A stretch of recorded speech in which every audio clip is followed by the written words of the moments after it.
Biasanya itu market cycle, ya ini mulai sekarang kita sebutnya sebagai market cycle aja ya. Market cycle itu terjadi dalam fase-fase, ya. Jadi ada fase, kalau misal ya, di financial market itu ada fase bullish, ada fase bearish gitu. Ada fase sideways, ya ada fase volatile gitu. Jadi ada fase low volatility, ada fase dia nggak gerak kemana-mana gitu kan, suatu aset price gitu kan, suatu komoditas gitu. Ada fase dia volatility-nya itu besar sekali, ya pergerakannya itu liar sekali, ya itu kalau secara singkat. Ya, tapi di sini gue lagi nggak pengen bahas tentang fase bullish, fase bearish, atau misal di crypto tuh ada namanya 4-year cycle.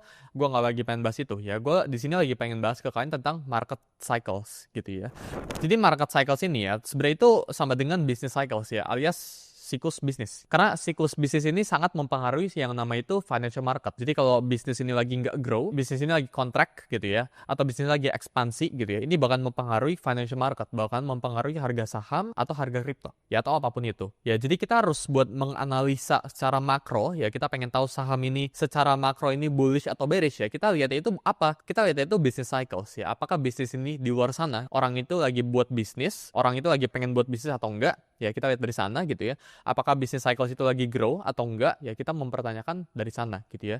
Jadi business cycles itu kata kunci yang penting banget. Yang kalian lihat di chart sekarang ini, ya ini 4 fase dari business cycles ya. Jadi ada expansion, ada peak, recession, sama recover. Ya, jadi ada 4 ini gitu ya. Kan misalnya itu grafiknya up and down. Jadi yang namanya ekonomi, yang namanya hidup atau apapun yang terjadi di dunia ini, kita tuh nggak bisa di peak terus guys. Ini actually juga pelajaran hidup. Kan tuh nggak bisa berada di atas terus, tuh nggak bisa di bawah terus. Jadi yang kalian perlu pelajarin sini ya, bahkan hidup pun ada cyclesnya, hidup pun ada siklusnya. Kadang lu bisa dibenci, kadang lu disuka banget. Kadang lu dibenci banget, kadang lu disuka banget. Itu suatu pola dalam hidup gitu ya. Sama kayak market, sama kayak bisnis ya. Bisnis itu juga ada siklusnya.